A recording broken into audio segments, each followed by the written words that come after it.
Digital transaction చెప్తా నవ్విండ్రు. నేను ఒక చిన్న తర్వాత చెప్తాను నవ్విండ్రు. కానీ అమెరికాలో డిజిటల్ ట్రాన్సాక్షన్ సంపూర్ణంగా అమలు కావడానికి 10 ఏళ్ళు పడితే నా భారతదేశంలో చదువురాని దేశంలో వైవిధ్యాల దేశంలో డిజిటల్ ట్రాన్సాక్షన్ అమలు కావడానికి 3 ఏళ్ళు పట్టింది. 3 ఏళ్ళే పట్టింది. ఎక్కడ చెప్పండి, నువ్వు ఎక్కడికైనా పోయాల చివరికి మన జోకులు వేస్తారు. బుచ్చగాళ్ళు కూడా ఒకటి పెట్టుకొని నాకు పైసలు లేకపోతే దీనికి వేసారంటున్నాడ. అంటే గంత స్థాయికి వచ్చింది భారతదేశం. మీకు ఈ డిజిటల్ ట్రాన్సాక్షన్స్లో ఇలా అత్యధికంగా ఉపయోగపడేది ఈ ఇండస్ట్రియల్ గ్రోత్కి ఎట్లా ఉపయోగపడుతుందో మీకు తెలుసు. అంటే మోడీ మాట్లాడు, ఈ కెనాట్ స్పీక్, కానీ పనిలో మాట్లాడే వ్యక్తి మోడీ గారు. ఇవాళ పనిలో మాట్లాడే వ్యక్తి మోడీ గారు. మీరు అంటున్నారు ఇలా అనేక విషయాలు స్పృశిస్తున్నారు. ఒక ఇన్ని సంవత్సరాల కాలంలో వచ్చిన రుగ్మతల్ని ఈ ఒక్క 5 ఏళ్లలో 10 ఏళ్ళలో మొత్తం తీరుస్తామనేటువంటి సత్తా ఎవరు లేకపోవచ్చు. కానీ ఒకటి మాత్రం సత్యం ఏంటంటే ఈ దేశం ఈ కాలంలో ప్రోగ్రెస్ మ్యాన్లో ప్రయాణం చేస్తుంది. ఈ వేగాన్ని మరింత పెంచాలంటే మళ్ళీ ప్రధానమంత్రి మోడీ కావాలని చెప్పి కోరుకుంటున్నాడు. పరిపాలన కోసం కోరుకుంటున్నాడు. దీని ఛాందసవాదం అని కొంతమంది అంటారు, మతవాదం అని కొంతమంది అంటారు. మోడీ గారు వస్తే మత కలహాలు జరుగుతాయి కొంతమంది. ఎక్కడ జరిగినాయి చెప్పండి? ఇవాళ లేవు కదా, బాంబ్ బ్లాస్ట్లు అయితే లేవు కదా, ప్రశాంతత అక్కడ భంగం కలగలేదు కదా. అంతేకాకుండా ఇవాళ ముస్లిం సమాజమైనా హిందూ సమాజమైనా ఏ ధర్మశాస్త్రాలు కూడా మనిషి చల్లగా ఉండాలని కోరుకుంటాడు, మానవ సంబంధం గొప్పగా ఉండాలని కోరుకుంటాడు తప్ప మానవ సంబంధాలు స్ట్రెయిన్ కావాలని ఎవరు కోరుకోరు. కానీ త్రిపుల్ తలాక్ పేరిట 20 ఏళ్ళు కలిసి ఉన్నటువంటి కుటుంబం పిల్లలు పెద్దగా అయిన తర్వాత కూడా తలాక్ అని చెప్పి ఆ పిల్లలు వదిలిపెట్టి భార్యను వదిలిపెట్టి ఎక్కడ పోదా భార్య మీకు తెలుసు. వట్టి ఒక బిడ్డ ఇంటి మీద ఉంటేనే మనకి ఎంత మీద ఉంటుందో మనకు తెలుసు. ఒక్క భార్యను ఒక పిల్లలు సాధనకే ఈ వ్యవస్థలో చాలా కష్టమవుతుంది ఈ మధ్యకాలంలో. అట్లాంటిది ఇవన్నీ ఉండొద్దని చెప్పి ఇవాళ ఎవరు చెప్పినండి? నాకు తెలిసి ముస్లిం సమాజంలో ఎవరు ధైర్యం చేస్తారు? ఎవరైనా చెప్పండి. ఓట్ల ఓరియంటెడ్ పాలిటిక్స్లో, పవర్ ఓరియంటెడ్ పాలిటిక్స్లో ఎవరికి ధైర్యం చేసి చెప్పండి? ధైర్యం చేసిండు, బాగా పడేసిండు. ఇలా అట్లాంటి దానికి ఆస్కారం లేదు. తప్పకుండా భార్య భర్తలు కలిసి ఉండాల్సిందే, ఇక్కడ కలిసి లేకపోతే చట్టం ప్రకారం ఉండాల్సిందని చెప్పి తీసి పడేసిండు. అంటే మోడీ ముస్లిం సమాజం, ముస్లిం మహిళల యొక్క ఆత్మగౌరవాన్ని, వాళ్ళ జీవిత భద్రతని కాపాడే వ్యక్తి మోడీ గారు. డెఫినెట్గా బయటికి రాకపోవచ్చు, బయట అణచివేయచ్చు, కానీ లోపల మాత్రం ఉంటుంది కదా. అరే మోడీ గారు వచ్చిన తర్వాత మాకైతే గ్యారంటీ ఏర్పడింది అన్నట్టు భావన.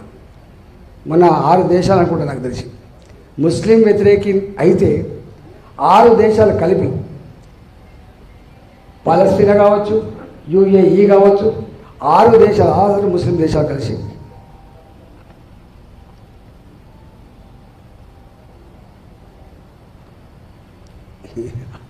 చెప్పన్నా వద్దు, ఇక్కడ అందరూ ఉంటారు. అట్లా 6 దేశాలు కలిసి మోడీ గారికి ఒక అత్యున్నతమైన పురస్కారం చేసింది. ముస్లిం కంట్రీలు మోడీ గారిని ఎక్కువసార్లు పిలిపించుకుంటున్నాయి. ట్రేడ్ ఎందుకు పెరిగింది, మోడీ గారిని ఎందుకు ఇష్టపడుతున్నారు? చివరికి మోడీ గారు ఇప్పుడు మీరు ఎన్నైనా చెప్పండి, మా సుధీరెడ్డి సాబ్ మేము ఉన్నాం, మేమంతా కమ్యూనిస్టులు, మేము మొక్కపోయింది కావచ్చు, కానీ ఇవాళ ఏ ఊరికన్నా పో, ఫస్ట్ ఒక గుడి ఉందా లేదా చూస్తారు. మీరు ఏ ఊరికన్నా పోండి.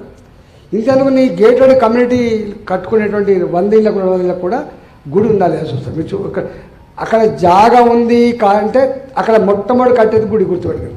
అవునా కదా మీరు చెప్పండి. ఎందుకు అంటే మనిషి తన విశ్వాసం పడండి. రెండవది రాజకీయాలలో ఉన్నవాడు, రేపు మా సుధీరెడ్డి అంతా కూడా గదే ఉంటుంది. రాజకీయాలు ఉన్నవాడు ఏమవుతుందంటే 100% ప్రజల విశ్వాసాలని, ప్రజల ఆచారాలని, ప్రజల యొక్క సాంప్రదాయాన్ని పాటించడమే మనిషి నాయకుడి లక్షణము, కర్తవ్యము. నేను 2004లో నేను ఊళ్ళలో పోతే ఈ సారు మొక్కడాట అన్నాడు. అది ఏం చేయాలంటే 9 చుట్లు తిప్పేది గోడు 9 చుట్లు తిప్పేది గుడి చుట్టూ. నేను అనుకున్నా, ఓహో ఐఎమ్ నాట్ ఇండివిజువల్ వన్, నేను మా ప్రజలకు నాయకుడిని. మా ప్రజల సాంప్రదాయాన్ని, మా ప్రజల ఆచారాన్ని అమలు చేయకపోతే నేను వాళ్ళు కలిసిపోయి చెప్పి మంచిగా ఇవిడిపోయాను. నేను నా 22 సంవత్సరాలుగా నా ప్రజలు ఏ గుడికి పోయినా పిలిచినా పోతా, ఎక్కడ పూజలు నిర్వహిస్తా. ఇవాళ కాదు, 22 years నుంచి చేస్తున్నా. ఇంకా వీళ్ళనే సరిగా పాటించక నేను ఎక్కువ పాటిస్తాను. అంటే ఎందుకంటే ప్రజలు వాళ్ళ వాడిగా చూసుకోవాలి. వాళ్ళ వాడికి మేము అందరి వాడికి చలామణి కావాలి, కొందరి వాడికి చలామణి కావద్దు. మేము ఎవరికి గాయపరచకూడదు, మేము మంచిదాన్ని ఆచరించే పని. అట్లా ఇవాళ మీకు తెలియదు కదా, ఈ దేశంలో దండయాత్ర జరిగింది. మహమ్మద్ గోరి ఎన్నిసార్లు దండయాత్ర చేశాను? 7 సార్లు చేశాను. ఏం చేస్తారు వాళ్ళు దండయాత్ర చేసి? మొట్టమొదటిగా దేశం మీద దండయాత్ర చేసినప్పుడు విక్టిమ్ అయ్యేది రాజకుటుంబం, ఆ తర్వాత విక్టిమ్ అయ్యేది స్త్రీలు, ఆ దేశ స్త్రీలు. ఆ తర్వాత చేసే పని ఈ దేశ సంస్కృతిని, దేశ సాంప్రదాయాన్ని, దేశ విశ్వాసాన్ని దెబ్బ కొడతాడు వాడు. దాంట్లో భాగమే అనేక గుళ్ళ విధ్వంసం జరిగింది. నీ ఊరికి నీ దేవుడు ఎంత గొప్పనో ఈ దేశానికి రామాలయం కూడా అంత గొప్ప అనుకుంటాడు ఈ దేశ ప్రజలు. అదొక మనం కల్పించేది. కొన్ని సందర్భాల్లో మనిషి దేనికి లొంగడు, ఒక్కదాని లొంగుతాడు. ఒకవేళ విశ్వాసం కనుకుంటే తప్పకుండా దానికి లొంగుతాడు. గుర్తుపెట్టి అన్నిటినీ లా అండ్ ఆర్డర్ మాత్రమే కంట్రోల్ చేయదు, పోలీసులే కంట్రోల్ చేయదు, వ్యవస్థలే కంట్రోల్ చేయదు. ఈ దేశానికి ఉన్నటువంటి 2 ఇతిహాసాలు, ఒకటి మహాభారత ఇతిహాసం, ఒకటి రామాయణ ఇతిహాసం. మానవుడు ఉన్నంత వరకు ఆ ఇతిహాసాలు సజీవంగా ఉంటాయి. ఆ ఇతిహాసాలు మనిషిని డ్రైవ్ చేస్తూనే ఉంటాయి, మంచి వైపు డ్రైవ్ చేస్తాయి. దాంట్లో భాగం ఇలా 500 ఏళ్ళ క్రితం కోల్పోయాడు. రామాయణం బాజంతా కోర్టు తీర్పు వచ్చింది, బాజంతా కట్టినం. అంటే ఇచ్చినామంటే ఏదో సెంటిమెంట్, రాముని పేరు చెప్పి తోట్లు అడగాలని అంటలేరు. 500 ఏళ్ళ నాడు కోల్పోయిన ఈ దేశ గౌరవం, ఈ దేశ విశ్వాసాన్ని మళ్ళీ పాదుకొల్పే బాధ్యత కూడా ఉంటుంది. నాయకుడైన వాళ్ళు ప్రభుత్వాలంటే కేవలం ఇన్ఫ్రాస్ట్రక్చర్ బిల్డప్ చేసేవాళ్ళు కాదు.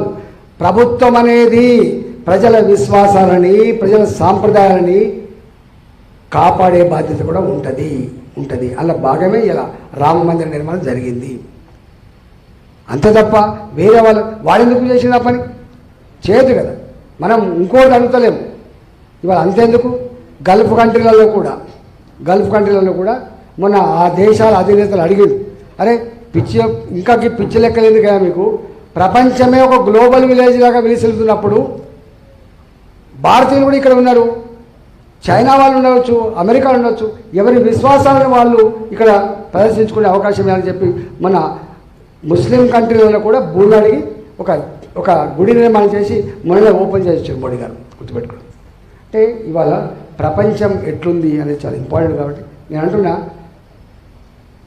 మోడీ గారు తన వయసు 73-74 సంవత్సరాలు, కానీ ఆలోచనలు మాత్రం ఇలా యువకుల లెక్క ఆలోచించే ఆస్కారం ఉంటుంది. కాబట్టి ఎక్కడో కాడ ఈ దేశ యువత కూడా కనెక్ట్ అయింది. ఇవాళ irrespective of caste, irrespective of communal, irrespective of reason, ఇవాళ దేశం మొత్తం అంతా కూడా మనకు తెలుసు. మనందరం ఒకసారి ఆత్మపరిశీలన చేసుకోవాలి. ఒకసారి ఎన్నికైన తర్వాతనే రెండోసారి అధికారం అంటే మస్తు ఇబ్బంది అవుతుంది. మనం చూడలేదా, ఈ రాష్ట్రంలో ఏ ప్రభుత్వమైనా అలవి కాని హామీలు కూడా ఇచ్చి అధికారాన్ని అధిష్ఠించినాయి. నాకు బాగా తెలుసు. 2018లో నేను ఆర్థిక మంత్రిగా ఉన్న మేము హామీలు చాలా ఇచ్చినాం. అలా 2 హామీలు గుర్తు చేస్తా. ఒక హామీ ₹1,00,000 లోపు రుణమాఫీ చేయాలి. రెండో హామీ ఉద్యోగం వచ్చేంత వరకు అమ్మ మీద నాన్న మీద భారం పడకుండా ₹3,116 భృతి ఇవ్వాలి, నిరుద్యోగ భృతి అని చెప్పి అన్నాం. నంబర్ 1 స్టేట్, సంపద కుదరని రాష్ట్రం, మనసున్న రాష్ట్రం, స్టబ్బన్గా ఉండే రాష్ట్రం. చేయలేకపోయినాం మేము. కానీ ఇవాళ మళ్ళీ కాంగ్రెస్ పార్టీ ఎన్ని హామీలు ఇచ్చిందో నేను పోను, ఎందుకంటే ముందు చెప్తాం. కానీ ఎక్కడ కూడా ఫస్ట్ టైం కానీ సెకండ్ టైం కానీ హామీలు ఏమి లేకుండా మోడీ గారు ఎన్ని అడుగుదారులైనా తొక్కి, ఎన్ని అలవి కానీ హామీలని ఆ పూటకిచ్చి అధికారం రావాలని కళ్ళగంటున్న వ్యక్తి మోడీ గారు కాదు. నేను ఈ దేశానికి సేవకుణ్ణి, మీరు అవకాశం ఇస్తే నేను సేవ చేస్తాను అని చెప్పే వ్యక్తి. కాబట్టి ఎక్కడ ఒక హామీ ఇవ్వకుండా ఇవాళ 273 సీట్లు వచ్చినాయి ఫస్ట్ టైం, ఆ తదుపరి 303 సీట్లు వచ్చినాయి సెకండ్ టైం. ఇవాళ 370 సీట్లు ఇవ్వాలని చెప్పి పార్టీ అంటలేరు, మోడీ గారు అంటలేరు, భారత ప్రజానీకం వాళ్ళ ఆత్మను ఆవిష్కరించి అంటున్న మాట. కాబట్టి డెఫినెట్గా ఇవాళ వాళ్ళకు వీళ్ళకి పోలిక ఎక్కడి. అందుకని మోడీ గారిని 3వసారి ఆశ్రయించమని చెప్పి ప్రజలు కోరుతున్నప్పుడు అలా మల్కాగిరి నుంచి నేను ఉన్నా కాబట్టి ఇది పెద్ద పార్లమెంట్ కాన్స్టిట్యున్సీ, 30 లక్షల ఓట్ల కాన్స్టిట్యున్సీ కాబట్టి అందరినీ రీచ్ అయ్యేటువంటి ఆస్కారం లేదు. కాబట్టి నా చరిత్ర ఏందో, నా ఆచరణ ఏందో తెలిసిన వాళ్ళుగా ఈ నియోజకవర్గ అభివృద్ధి కోసం కావచ్చు, ఇతర దానికోసం కావచ్చు నన్ను నిండు మనసుతో ఆశ్రయించమని చెప్పి కోరుతున్నాను. మాకు చిట్టి వచ్చింది, మోడీ గారు ఏం చేసిండు మల్కాగిరి అంటే ఏం చేసిందంటే, మీ ఇలా ఎక్కడ పడితే అక్కడనే 150 కిలోమీటర్ల స్పీడ్తో పోయేటువంటి ఇప్పటిదాకా చెప్పిన ఇవాళ కట్టిన ఎల్బీ నగర్ ఫ్లైఓవర్లు కావచ్చు, కడుతున్న ఉప్పల్ ఫ్లైఓవర్లు కావచ్చు, రేపు కట్టబోతున్న అల్వాల్ ఫ్లైఓవర్లు కావచ్చు, అటు కడుతున్నటువంటి నా కొంపల్లి ఫ్లైఓవర్లు కావచ్చు, ఇక్కడ తిరుగుతున్న మెట్రో రైళ్లు కావచ్చు, ఇవాళ కట్టినటువంటి ఈ చెర్లపల్లి రైల్వే లైన్లు కావచ్చు, స్టేషన్లు కావచ్చు. ఇంకా ఇంత కాదు, ఒక మాట చెప్పాలంటే బాధ అనిపిస్తుంది. కొంతమంది అర్థం అవుతుందో కాదో నాకు తెలియదు, కానీ ఇవాళ అక్కడి నుంచి నేను మోడీ గారు సొంత ప్రజలు ఎక్కడ ఉంటుంది సుమా, మోడీ గారు ఈ దేశ ఆర్థిక వ్యవస్థకి కాపలాదాడు మాత్రమే. మోడీ గారు ఎప్పుడు కూడా నేను ఇచ్చినాను మాత్రం ఎప్పుడు చెప్పడు. చెప్పినట్టు ఒక మాట చూపించండి.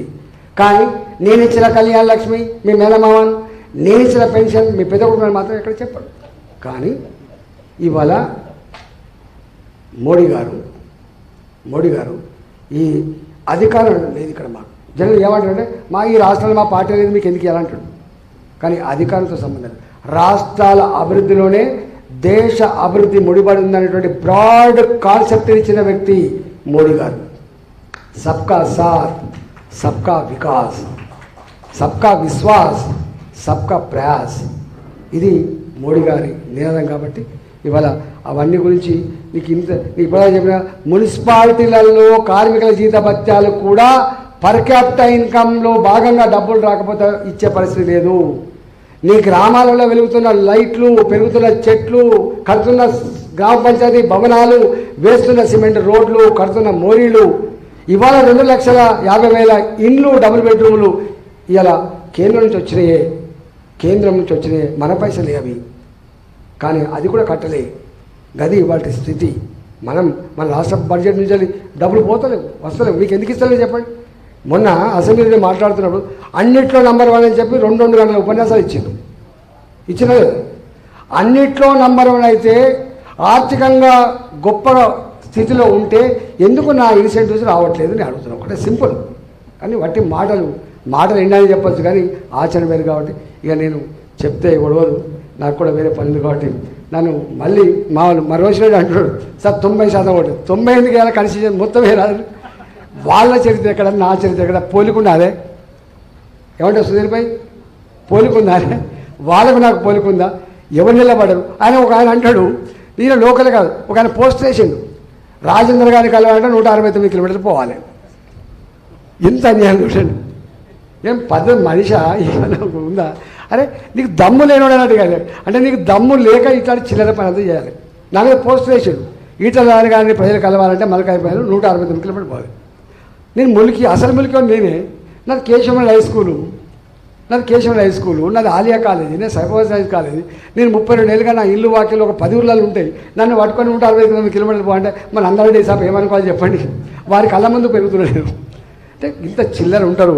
అంటే రాజకీయాలు వాటి సెన్స్ ఉండాలి, సోయి ఉండాలి, ఒక పద్ధతి ఉండాలి. తర్వాత ఈ పార్టీ అయినా కూడా నేను నాది అరే నీ జాగిరా, నువ్వు ఎక్కడో ఓడిపోతే పాపం ప్రశ్నించడం ఉండాలని ఒక నిదానం ఎత్తుకుంటే ఇక్కడ గెలిపించు. ఇది నాది, నా ప్రిస్టేజ్.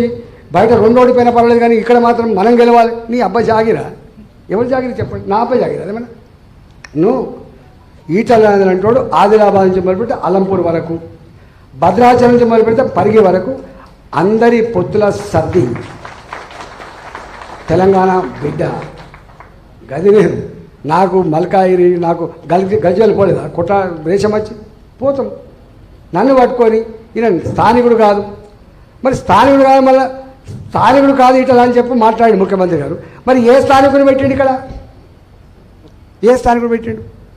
అంటే వాళ్ళ మాటల్లోనే వాళ్ళ లొల్లతనం, ఎట్లా రంగులు మారుస్తారు, ఎట్లా మాట మారుస్తారు, ఎట్లా పొంతలేని పద్ధతులు ఉంటాయి, విజన్ లేకుండా ఎట్లుంటారు. ఆ చిన్న మనసుల గురించి, కురుస మనసుల గురించి నేను ఎక్కువ మాట్లాడను.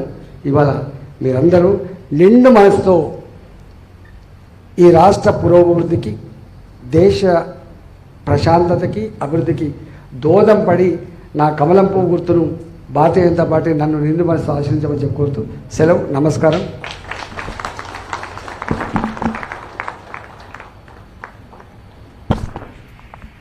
Vote of thanks by Joint Secretary Hanuman Sir.